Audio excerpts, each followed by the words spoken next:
بسم اللہ الرحمن الرحیم۔ السلام علیکم دوستو، پاک نیوز 91 میں خوش آمدید دوستو۔ چینل کو سبسکرائب کریں اور بیل آئیکن کو ضرور دبائیں تاکہ ہر ویڈیو آپ کو وقت پر ملے۔ چائنیز ایمبیسیڈر نے کہا ہے کہ سی پیک کے حوالے سے ہم نے کچھ اسپیشل اکنامک زون بنائے ہیں جس میں چائنا کے ٹاپ 100 بزنس مین اور پاکستان کے ٹاپ 100 بزنس مین مل کر اس اسپیشل اکنامک زون پر کام کریں گے اور اس زون میں بہت بڑی انویسٹمنٹ کریں گے، اور اس اسپیشل اکنامک زون کے لیے ایک اسپیشل ورکنگ گروپ بنائی۔ یہ چائنا کی 100 ٹاپ بزنس مین پاکستان اس لیے آ رہے ہیں کہ چائنا سے کچھ کمپنیز انہوں نے ڈسلوکیٹ کرنی ہے اور یہ کمپنیز پاکستان لانا چاہتے ہیں۔ تو اب یہاں پر اس ٹیم کے آنے کا مقصد یہاں کا اکنامک انوائرمنٹ دیکھنا ہے کہ کیا یہاں پر انویسٹمنٹ کے لیے ماحول سازگار ہے یا نہیں۔ یہ ورکنگ گروپ اور چائنیز بزنس مین کا آپس میں آلریڈی بات ہوئی ہے اور ورکنگ گروپ نے مکمل یقین دہانی کرائی ہے کہ ماحول بالکل سازگار ہے یہاں پہ انویسٹمنٹ کے لیے۔ اب یہاں ایک نہایت امپورٹنٹ خبر ہے کہ چائنیز ایمبیسیڈر اور پاک army chief general Qamar Javed Bajwa کی ملاقات ہوئی ہے، اور ساتھ ہی آرمی چیف کی عمران خان سے وزیر اعظم ہاؤس میں ملاقات ہوئی ہے۔ یہ ملاقات دوستو ایگزیکٹ اسی ٹائم ہوئی ہے جس ٹائم چائنیز ایمبیسیڈر نے قمر جاوید باجوہ سے ملاقات کی ہے۔ Chinese ambassador Imran Khan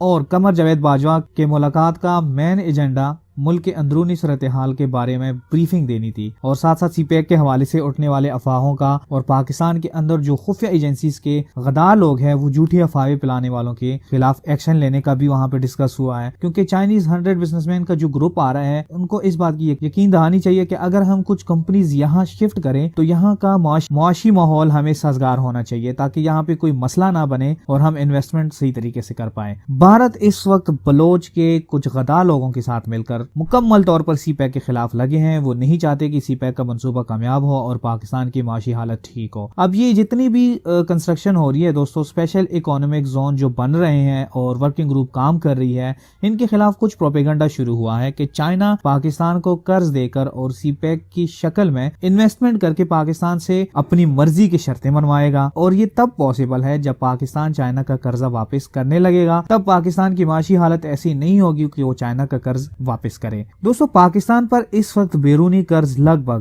96 billion dollar ہے، جس میں صرف 6% قرضہ چائنیز حکومت کا ہے۔ اب جو سی پیک کے حوالے سے جھوٹا پروپیگنڈا شروع ہوا ہے اس میں یہ کہا جا رہا ہے کہ پاکستان نے چائنیز سے جو قرضہ لیا ہے وہ پاکستان کو 14% سود کے ساتھ ادا کرنا ہے، جو کہ بالکل غلط ہے۔ میں نے آلریڈی اس کے اوپر ایک ویڈیو بنائی ہے، اس میں آپ لوگوں کو ساری ڈیٹیل مل جائے گی۔ دوستو پاکستان نے چائنا کا قرض 15 سے 20 سال کے دوران ریٹرن کرنا ہے۔ جب تک سی پیک کمپلیٹ نہیں ہوگا پاکستان کوئی پیسہ ریٹرن نہیں کرے گا۔ اب ملک غدار لوگوں کا یہی مشن ہے کہ سی پیک ناکام ہو جائے، اور عمران خان کے بارے میں پہلی بھی افواہیں آئی تھی کہ عمران خان کو سی پیک پر تحفظات ہے جو بعد میں جھوٹ کے سوا کچھ بھی نہیں تھا، اور چائنیز ایمبیسیڈر نے خود ٹویٹ کے ذریعے کہا تھا کہ جنگ نیوز اور جیو نیوز نے جتنی بھی باتیں کی ہیں وہ ساری جھوٹ پہ مبنی ہے۔ دوستو گمنام ہیروز اور پاک آرمی کے جوان سی پیک کے بڑے بڑے پروجیکٹس خود ہینڈل کر رہے ہیں۔ سی پیک کے فائبر آپٹک کا جتنا بھی کام ہے وہ آرمی کے انڈر ہے۔ اس کے علاوہ سی پیک کے جتنے بھی ایکسپریس ہائی ویز یا پیسیجز ہیں وہ آرمی کے انڈر ہے، اور اس کے علاوہ جتنی کنسٹرکشن ہو رہی ہے اسپیشلی یہ اسپیشل اکنامک زون جو بن رہے ہیں اور کچھ بنے ہیں یہ سب آرمی کے انڈر ہے۔ روڈ نیٹ ورک ڈیولپمنٹ ہو یا فائبر نیٹ ورک ہو یا کمیونیکیشن نیٹ ورک ہو، وہ تمام کے تمام آرمی کی نگرانی میں ہو رہا ہے۔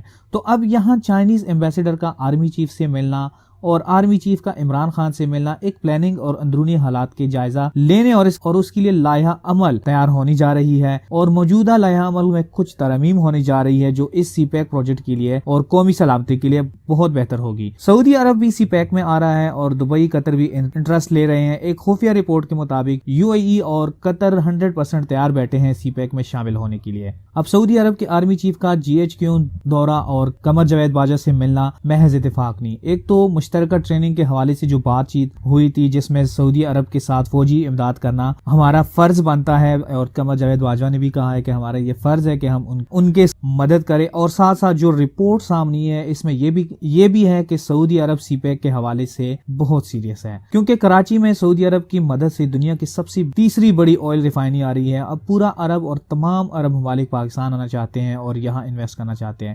عمران خان نے عرب ممالک کے جو دورے کیے ہیں وہ اس بات کا ثبوت ہے کہ ہمیں ایک ہونا ہے۔ امریکہ، بھارت یہ سب مل کر مسلمانوں کو ختم کر رہے ہیں اور تباہ کر رہے ہیں۔ ابھی وقت ہے، ابھی ہمیں ایک ہونا چاہیے کیونکہ ابھی وقت نہیں گزرا۔ اس لیے عرب ممالک پاکستان کے اندر انویسٹمنٹ کرنے جا رہے ہیں، اور یہ بہت بڑی بات ہے۔ پاکستان کے سابق آرمی چیف رحیل شریف کو اسلامی اتحادی فوج کا سربراہ بنانے لا اس بات کا ثبوت ہے کہ عرب ممالک کو پاکستان کی ہر وقت ضرورت ہے، کیونکہ پاکستان مسلم ممالک کے اور دنیا میں سب سے بہترین فوج اور سب سے بہترین ٹاپ خفیہ ایجنسی رکھنے والا ملک ہے۔ اب یہاں ان سب باتوں کا اگر جائزہ لیا جائے تو یہ بات کلیئر ہو جاتی ہے کہ پاکستان کی عوام نے لیڈر اس بار صحیح منتخب کیا ہے، کیونکہ پوری دنیا میں پاکستان کی امیج ہونے لگی ہے۔ بڑے بڑے کمپنیز پاکستان آ رہی ہے، کچھ آ گئی ہیں آلریڈی۔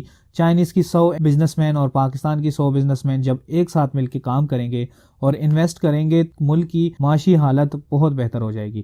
لیکن اب آرمی چیف اور عمران خان کو بالکل کمپرومائز نہیں کرنا چاہیے کسی ایسے بات پر جو سی پیک کے خلاف ہو۔ کسی میڈیا نے اگر کوئی غلط نیوز دی ہو، اس کو انتہائی عبرتناک سزا دینی چاہیے، کیونکہ اب اس ملک کے حالات ٹھیک کرنے کا وقت آیا ہے۔ اگر عمران خان نے اپنے اس 5 سال دورانیے میں کچھ نہیں کیا تو یقین کرے پاکستان پر پھر یہ ڈاکو، چور، غدار لوگ مسلط ہوں گے اور ہم دنیا میں ذلیل و خوار ہوتے رہیں گے۔